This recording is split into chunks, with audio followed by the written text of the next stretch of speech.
Guys, this is Kamlesh Verma and I welcome you all in Aurora IAS, and this is lecture number 8 of our fiscal policy and budgeting.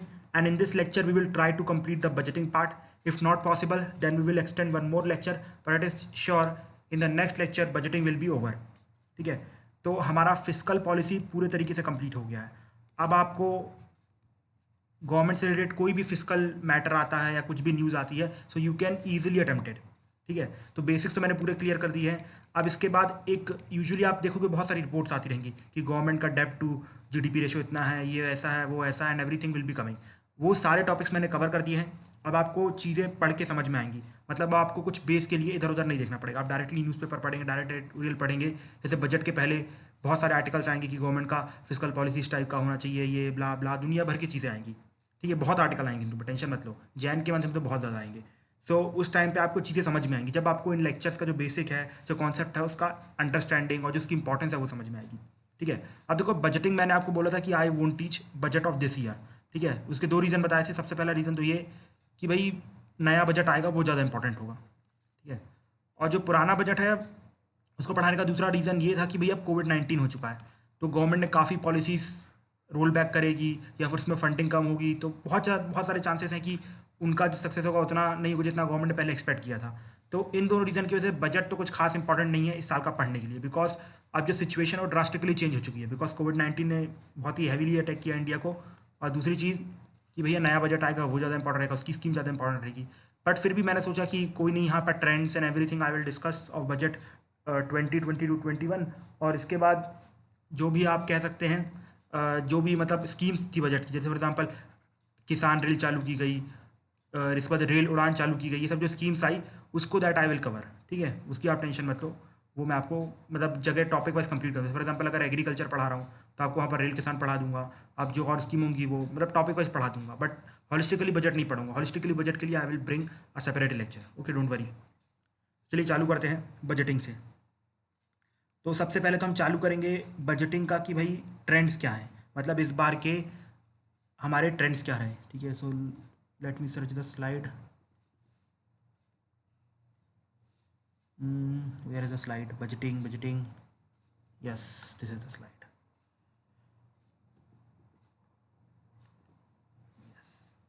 सो चलो budget चालू करते हैं. तो सबसे पहले तो हमें देखना है भाई कि हमारे बजट में इस बार क्या क्या ट्रेंड थे. ठीक है, तो इस ट्रेंड्स को आपको याद रखना है, बिकॉज ये ट्रेंड आप कह सकते हो एक तरीके से यूनिवर्सल टाइप के हैं. बहुत ही रेयर सिचुएशन में चेंज होंगे ये सब. Maximum most of the time में सेम रहेंगे, हर बजट में सेम रहेंगे. पिछले 5-6 साल से सेम है, कोई चेंजेस नहीं आए हैं. ठीक है, अगर कोई चेंजेस आएंगे तो उसके ऊपर लगभग 100 आर्टिकल्स हिंदू पब्लिश करेगा. ठीक है, 100 आर्टिकल्स पब्लिश करेंगे तो आपको चीज़ें याद हो जाएंगी, हाँ भैया अब ये ट्रेंड चेंज हो चुका है. जैसे फॉर एग्जाम्पल पहले जीएसटी नहीं था तो यहाँ पर जीएसटी का मेंशन नहीं होता था, लेकिन आप जानते हैं हिंदू ने कितने आर्टिकल पब्लिश किए, तो लोगों को रट गया था कि भाई कॉर्पोरेट टैक्स से कम ही आएगा जीएसटी. ठीक है, तो उसकी टेंशन मत लो, कोई अगर ड्रास्टिक चेंज होगा तो आपको पता चल जाएगा. लेकिन इन ट्रेंड को याद रखना, काफ़ी हेल्प मिलेगी. सबसे पहला तो tax revenue is greater than non tax revenue. मैंने आपको बताया था टैक्स रेवेन्यू क्या होता है, बताया था ना. हाँ, जिसे याद है बहुत अच्छी बात कि यहाँ पर गवर्नमेंट के ऊपर कोई भी लाइबिलिटी नहीं बनती है. ठीक है, और ना ही गवर्नमेंट का कोई भी एसेट जाता है. गवर्नमेंट को कुछ भी बेचना नहीं पड़ता है और गवर्नमेंट को कुछ यहाँ पर पैसे वापस नहीं करने पड़ते हैं. उसको टैक्स रेवेन्यू बोलते हैं. और इसी का उल्टा होगा नॉन टैक्स रेवेन्यू. ठीक है, तो यार ना tax revenue is greater than non tax revenue.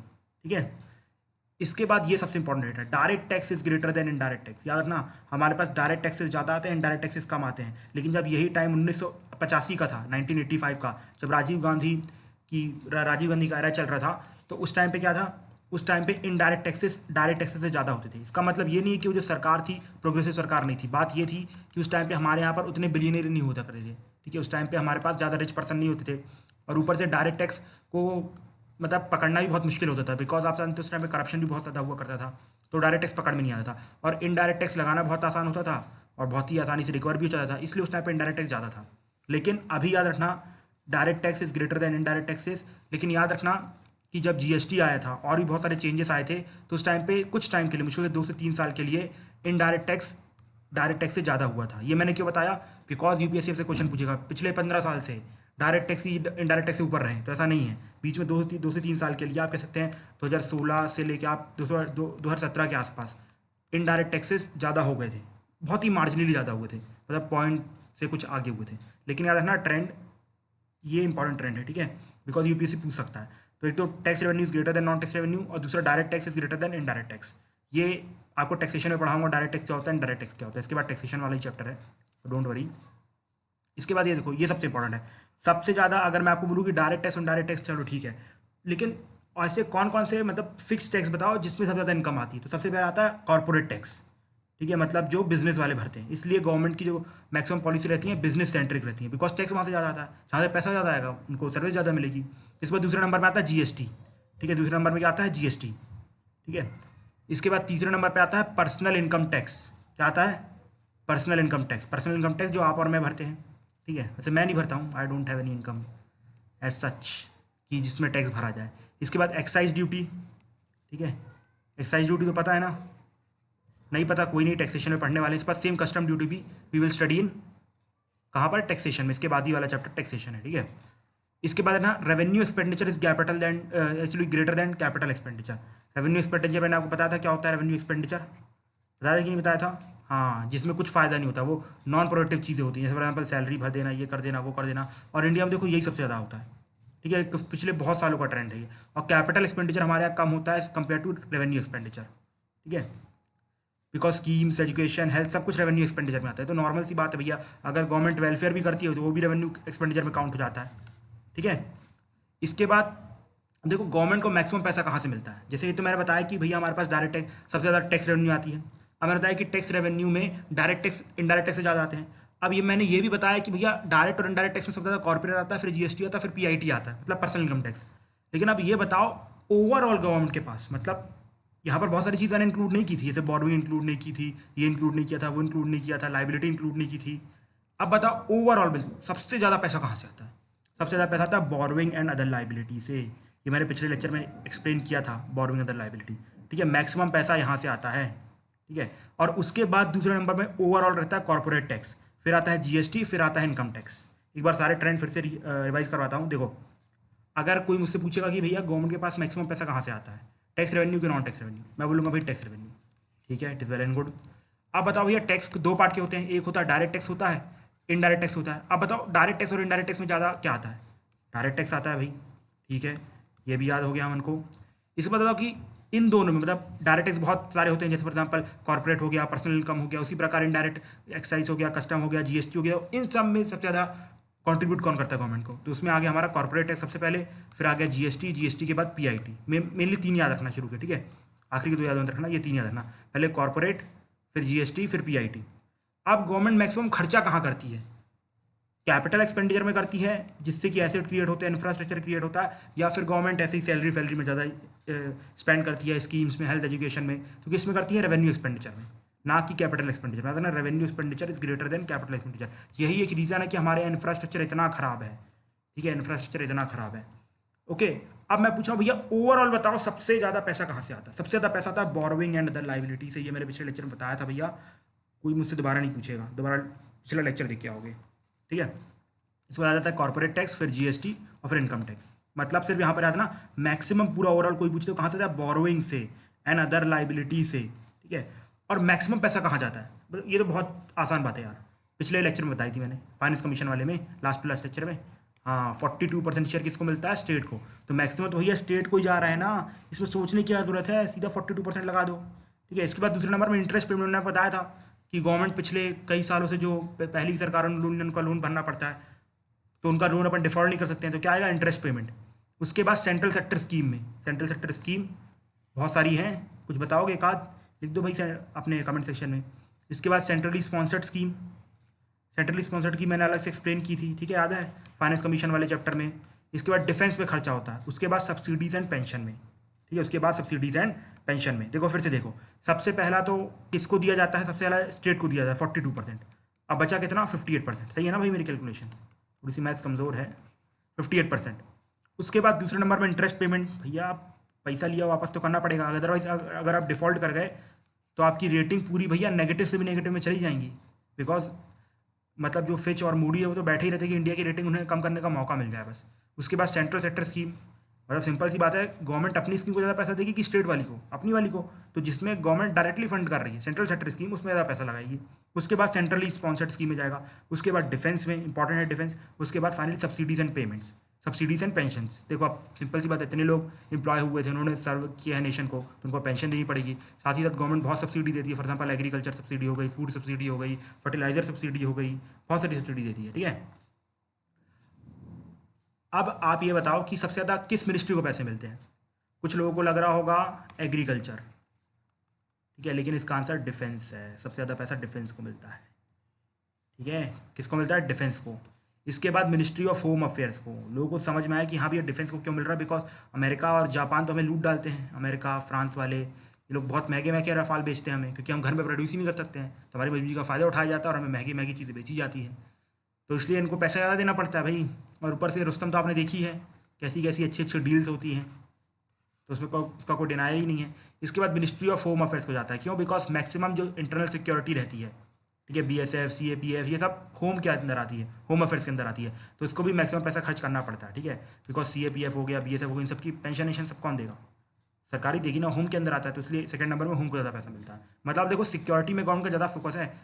Defence का काम होता है एक्सटर्नली हमें सिक्योर करना, फॉर एग्जांपल पाकिस्तान, चाइना से, और इंटरनली सिक्योर करना लाइक नक्सलाइट से, माओइस्ट से, फिर जो टेररिस्ट अटैक हो सकते हैं उनसे भी सिक्योर करना। ये सब काम किसका है? मिनिस्ट्री ऑफ होम अफेयर्स का, तो उनको दूसरे नंबर पर पैसा मिलता है। इसके बाद टेलीकम्युनिकेशन, मतलब ये कि गवर्नमेंट तीसरे नंबर पर जोड़ना चाहती है देश को ज़्यादा, ठीक है। टेलीकम्युनिकेशन आपको पता है, यहाँ टावर लगे, वहाँ टावर लगे, इसके बाद पोस्टल सिस्टम, ये सब इसी में आता है, ठीक है।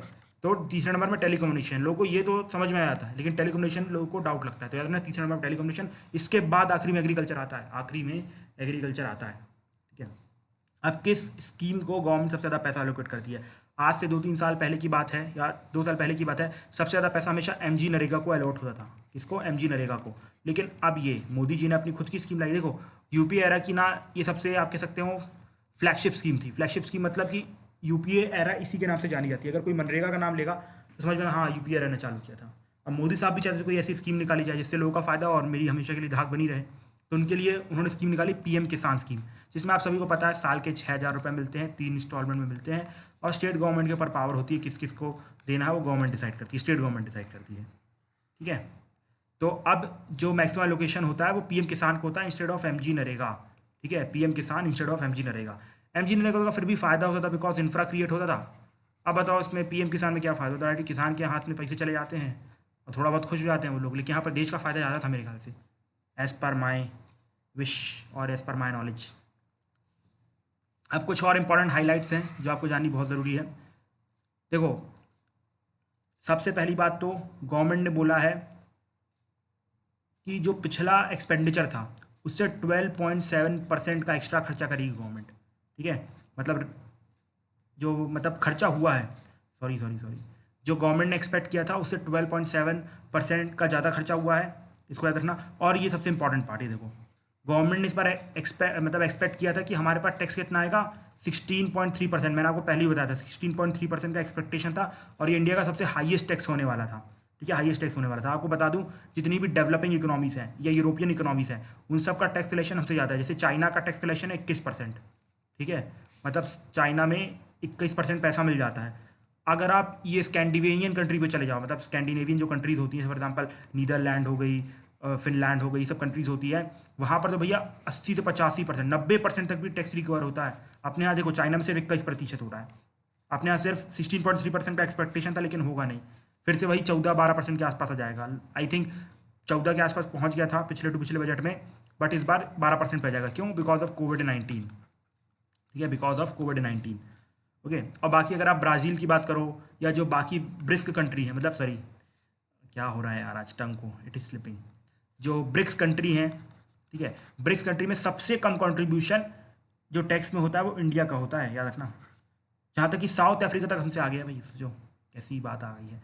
इस बार मैंने आपको बताया था कि गवर्नमेंट का रेवेन्यू एक्सपेंडिचर बढ़ेगा। गवर्नमेंट ने साफ साफ बजट में कह दिया था कि भाई हमारा RD तो बढ़ेगा, और वो गवर्नमेंट ने बढ़ा के रखा है। तो ये गवर्नमेंट ने बोला कि इस बार हम 3.5% टारगेट करेंगे, बट आप जानते हैं कि इस बार 4% से भी ऊपर जा सकता है बिकॉज ऑफ कोविड-19।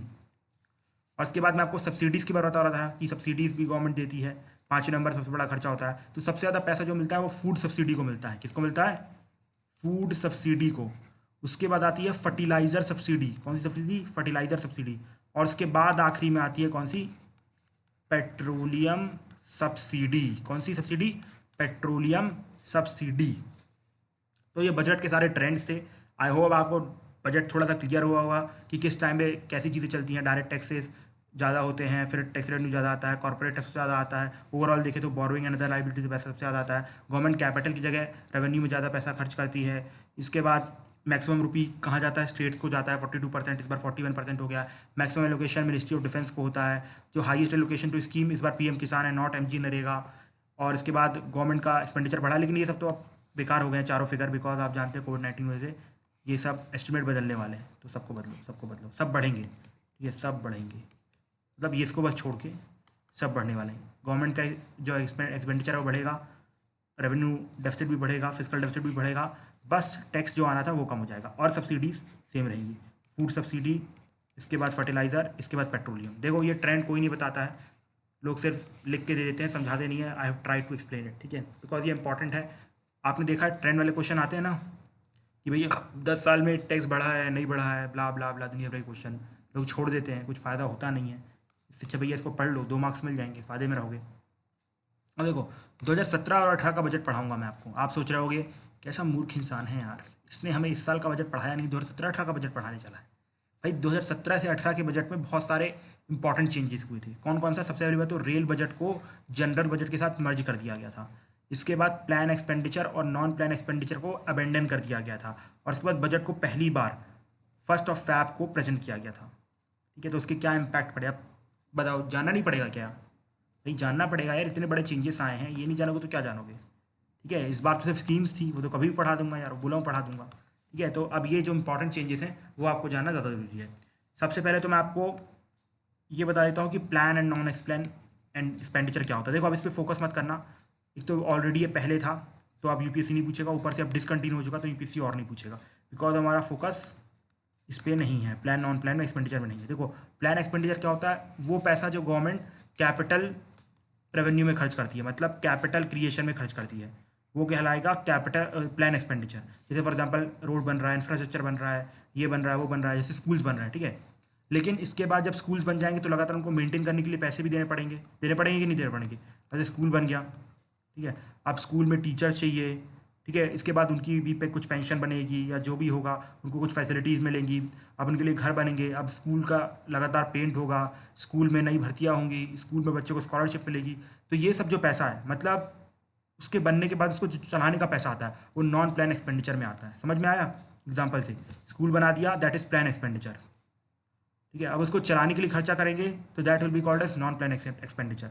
ठीक है, अब हमारे यहाँ पर एक कहावत बहुत फेमस है कि हमारे यहाँ सरकारें काम तो कर देती है लेकिन उसको अच्छे से मेंटेन नहीं करती है। फॉर एग्जांपल मैं आपको बताता हूँ, हमारे यहाँ पर usually Jabalpur is my city, home town, ये it is a smart city. ठीक है, मतलब स्मार्ट सिटी के अंदर है। ठीक है, मतलब मध्य प्रदेश से 2 सिटी है, एक भोपाल है, आई थिंक दूसरी भोपाल ही है ना, देख लेना एक बार, भोपाल या इंदौर में से कोई एक होगी, लेकिन दूसरी फिक्स है Jabalpur, because I stay here so I know it. ठीक है, तो स्मार्ट सिटी है ये। अब हमारे यहाँ पर क्या किया गया था, वो मतलब यूजुअली हमारे यहाँ पहले कुछ खास रोड नहीं थी तो उसमें अलग से बैलवेट बिछाए गए, उसमें साइड में फुटपाथ बनाए गए, खंबे लगाए गए, और कचरा ना फेंका जाए उसके लिए क्या किया गया, अलग से डस्टबिन बॉक्स लगाए गए, और हेक्सी साइकिल के स्टैंड लगाए गए, हेक्सी साइकिल हर नाके में खड़ी की गई। अब मैं आपको बताता हूँ ये चीज़ें 3 से 4 साल पहले हुई थी। ठीक है, अब जाओ एक हेक्सी साइकिल नहीं है, उसके टायर निकले हुए हैं, सोचो लोग टायर तक निकाल लेते हैं भाई। अब बताओ। और फिर दूसरा अगर आप देखोगे तो यहाँ जो डब्बे थे वो लोग अपने घर ले गए, अपने घर में कचरा डालने के लिए ले गए। जो बैलबेट बिछे थे उसके ऊपर लोग वो अपना दुकान लगाना चालू कर दिए, ये कंडीशन कर दी गई। ठीक है, तो मैं आपको ये समझा रहा हूँ कि गवर्नमेंट पैसा तो खर्च कर देती है लेकिन उसको उसके ऊपर एक्सपेंडिचर नहीं करती, उसको मेंटेन करने का पैसा वो दैट मीन्स पैसा नहीं लगाती है। तो उस ये लोगों की मैंटेलिटी है और ये एक्चुअली में है भी। ठीक है, कोई डाउट नहीं है इसमें। तो क्या होता है कि जब 2010 के बाद से ये देखा गया कि गवर्नमेंट का जो प्लान एक्सपेंडिचर था वो लगातार घट रहा था, मतलब जो गवर्नमेंट जो एसेट क्रिएशन करती थी, फॉर एग्जांपल स्कूल बनवाना, रोड्स बनवाना, ये करना घट रहा था, और गवर्नमेंट का जो नॉन प्लान एक्सपेंडिचर है वो लगातार बढ़ते जा रहा था। अब सिंपल सी बात है भाई, जो हमने एसेट क्रिएट करती है उसको मेंटेन नहीं करोगे क्या? सिंपल सी बात है, यहाँ पर बढ़ेगा। तो लेकिन लोगों को लग रहा था कि गवर्नमेंट सब्सिडीज में इन सब में ज़्यादा पैसा खर्च कर रही है, तो मतलब देश को कुछ फायदा नहीं हो रहा, सिर्फ गवर्नमेंट जैसे कि अपने आप को खींचने की कोशिश कर रही है, मतलब सिर्फ और सिर्फ गवर्नमेंट कंजम्पशन कर रही है, कुछ प्रोडक्टिव काम नहीं कर रही है। लेकिन ये एक तरीके से सही भी था, लेकिन फिर भी हुआ क्या, इसका बहुत क्रिटिज्म हुआ, तो अल्टीमेटली फाइनेंस कमीशन ने इसको बोला कि भाई आप इसको डिसकंटिन्यू कर दो। ठीक है, मैंने आपको बताया था 14th फाइनेंस कमीशन ने बोला था डिसकंटिन्यू कर दो। तो फिर फाइनेंस कमीशन ये बोला कि आपको कोई अलग से ऑर्डर पास करने की जरूरत नहीं है। आप सभी को पता है कि जब नेहरू जी सत्ता में आए थे तो उन्होंने प्लान किया था कि 12 5 ईयर प्लान बनेंगे। ठीक है, तो 12 हमारा 5 ईयर प्लान था वो 2017 में खत्म हो रहा था। तो हमारी नीति का that means not NITI Aayog, actually 14th finance commission ने बोला कि आपको कुछ भी करने की जरूरत नहीं है। जैसे ही 12th फाइनेंस कमीशन खत्म होगा, मतलब 12th 5 ईयर प्लान खत्म होगा, तो आप उसके बाद उसको कंटिन्यू करना, मतलब आगे मत बढ़ाना, तो ऑटोमेटिकली सब कुछ डिसॉल्व हो जाएगा। और आपने प्लान कमीशन डिसॉल्व कर ही दी है, तो अल्टीमेटली आपको कुछ भी ऑर्डर पास नहीं करना है, plan and non plan expenditure automatically खत्म हो जाएगा। ठीक है, इस तरीके से प्लान एंड नॉन प्लान खत्म हुआ। और मैंने आपको बताया कि कुछ हद तक ये सही भी था, बट फिर भी लोगों क्रिटिज्म के चलते हुए इसी को बंद करनी पड़ी। ठीक है, समझ में आया? Okay, very good. अब अगली चीज़ में आते हैं कि बजट। ठीक है, बजट को कब प्रेजेंट किया गया? First working day of Feb. इससे पहले मार्च में प्रेजेंट करते थे, अप्रैल मई तक पास होते लग जाता था। तो एक्चुअली होता क्या था, देखो गवर्नमेंट का जो अपना ईयर रहता है वो रहता है 1 अप्रैल टू 31 मार्च। ठीक है, मतलब गवर्नमेंट का जो भी एलोकेटेड बजट रहता है वो 31 मार्च। जैसे फॉर एग्जांपल कि अगर किसी को पैसा दिया गया, मान लीजिए मैं मिनिस्ट्री ऑफ डिफेंस हूँ, ठीक है, मुझे पैसा दिया गया कि भैया आपको इतना इतना खर्च करना है। ये डिफेंस अच्छा नहीं लगेगा, मतलब कुछ ज़्यादा हो जाएगा मेरे लिए, आई थिंक। हाँ, मुझे पेड़ लगाने का कॉन्ट्रैक्ट दिया गया। ठीक है, बजट में मुझे पेड़ लगाने का कॉन्ट्रैक्ट दिया गया और मुझे बोला गया कि भैया आपको 1 साल है, मतलब हमारा फिस्कल ईयर चलता है 1 अप्रैल से 31 मार्च तक, तो आपको उस टाइम पे पेड़ लगा देने हैं। ठीक है, ओके, वेल एंड गुड। तो मैं थोड़ा मूर्ख टाइप का इंसान था, तो मैंने क्या किया, 29 मार्च तक एक भी बजट का पैसा यूज़ नहीं किया। ठीक है, एक भी बजट का पैसा यूज़ नहीं किया। अब सिंपल सी बात है, 31 मार्च को ये होगा, जितना भी पैसा बचा होगा मेरे फंड में वो ऑटोमेटिकली वापस चला जाता है। ये रूल है। ठीक है, ये रूल है, अगर आपने पैसा खर्चा नहीं किया तो वो पैसा वापस चला जाएगा। तो मुझे ध्यान आया, अरे यार 31 मार्च आने वाली है, अब क्या करूँ? तो मैंने जल्दी जल्दी बहुत सारे पेड़ खरीद लिए, कुछ बकवास के पेड़ खरीद लिए और लगवा दिए, काम हो गया। मतलब 2 दिन में सब काम करवाया। तो मतलब सिंपल सी बात है, काम खराब हुआ है। ठीक है, और 31 मार्च को काफ़ी ज़्यादा पैसा वापस चला जाएगा। लेकिन अब मुझे समझ में आया, नहीं यार, मैं तो पिछले साल बहुत अच्छा काम कर सकता था। मतलब पिछले साल मैंने प्लानिंग में बता दिया कि मैं यहाँ पेड़ लगाऊंगा, यहाँ पेड़ लगाऊंगा, यहाँ पेड़ लगाऊंगा। ठीक है, तो अल्टीमेटली ये करते करते 29 मार्च आ चुका था। अब मेरा पैसा वापस चला गया था। अब मुझे चाहिए थे थोड़े पैसे लगाने के लिए, बिकॉज अब मेरा प्लान रेडी है। अब आप देखो, जब बजट को ही इतना लेट प्रेजेंट किया गया है 1 अप्रैल 1 मार्च को, तो उसे पास होते होते मई लग जाता था। मतलब अप्रैल और मई में मेरे पास पैसे आएंगे नहीं, बिकॉज बजट तो पास ही नहीं हुआ है ना। तो इन 2 महीने काम कैसे चलेगा मेरा? मैं कैसे पेड़ लगाऊंगा? तो इसके लिए एक प्रोसेस होती है, इसे कहते हैं वोट ऑन अकाउंट। मतलब 2 महीने के लिए टेम्प्रेरी बेसिस में पैसा ले लिया जाता है। अब ये वोट ऑन अकाउंट भी भूल जाओ, कोई ज़्यादा जानने की जरूरत नहीं है, ऐसे पॉलिटी का पार्ट है, बट समझ लो टेम्प्रेरी अमाउंट पर। जैसे फॉर एग्जाम्पल कि आप लोग करते हो ना कि जैसे मान लो कि हमारी पेमेंट है, ठीक है, मान लो कि आपने 1 मार्च को अपनी पेमेंट आनी है। अब आपने उसे 27 मार्च तक पूरी उड़ा दी। अब आखिरी के 3 दिन बचे हैं, आपके पास खाने के लिए पैसा नहीं है। आपने अपने दोस्त से पैसा मांगा, बोला कि भाई 3 दिन के लिए दे, मैं तेरे को फिर जैसे ही 1 अप्रैल को मेरी सैलरी आएगी मैं वापस कर दूंगा। तो वैसे यहीं पर होता है सेम, ये अपनी 3 दिन की वोट ऑन अकाउंट है। समझ में आया? टेम्प्रेरी बेसिस पे लिए, फिर जैसे ही जाएगा वापस कर देंगे। तो बस यहाँ पर भी यही किया था। लेकिन आपने देखा कि इस समय मतलब एक तो कंप्लीट प्लानिंग नहीं हुई थी, मिनिस्ट्री के पास पूरा टाइम पे पैसे ही नहीं पहुंचता। पैसा पहुंचता 1 जुलाई तक। अब जब 1 जुलाई पे पैसा पहुंचता था, रोड बनती थी बारिश पे। अब बारिश में रोड बनाओ तो बेकार ही हो जाए, कितनी बच्ची बना लो। तो अल्टीमेटली यहाँ पर एक लॉस लग रहा था, इसलिए गवर्नमेंट बोला कि हम 1 फैब को बजट प्रेजेंट कर देंगे, और आप कह सकते हो मार्च अप्रैल के एंड में पास हो जाएगा। मतलब 30 अप्रैल होगा उसमें कंप्लीट हो जाएगा बजट, और सबको 1 मई में सबके अकाउंट में पैसा मिल जाएगा। तो मेरी प्लानिंग थी, उसके हिसाब से मैंने 31 मार्च तक प्लानिंग कर ली, पैसा गया और दोबारा वापस आ गया, काम हो गया। समझ में आया? तो बस ये इसका फ़ायदा था। समझ में आया? जो बीच में वोट ऑन अकाउंट करना पड़ता था ना, 2 महीने का हर बार टाइम वेस्ट होता था। पिछले 70 सालों से जो किसी सरकार ने बदलने की कोशिश नहीं की, वो अल्टीमेटली चेंज हुआ और काम हमारा हो गया। ठीक है, और जो सबसे बड़ा मेजर चेंज किया था, सबसे बड़ा रिवॉल्यूशनरी स्टेप था, वो ये था कि रेल बजट को मर्ज कर दिया गया जनरल बजट के साथ। लेकिन अब हो गया टाइम भाई, 25 मिनट के आसपास की वीडियो हो गई मेरे ख्याल से। तो अब ये तो आज पढ़ेंगे नहीं, अगली वीडियो में पढ़ेंगे। 9th लेक्चर में आपका बजटिंग कंप्लीट हो जाएगा, fiscal policy budget will be over. ठीक है, तो मिलेंगे अगले लेक्चर में। Thank you and have a nice day friends.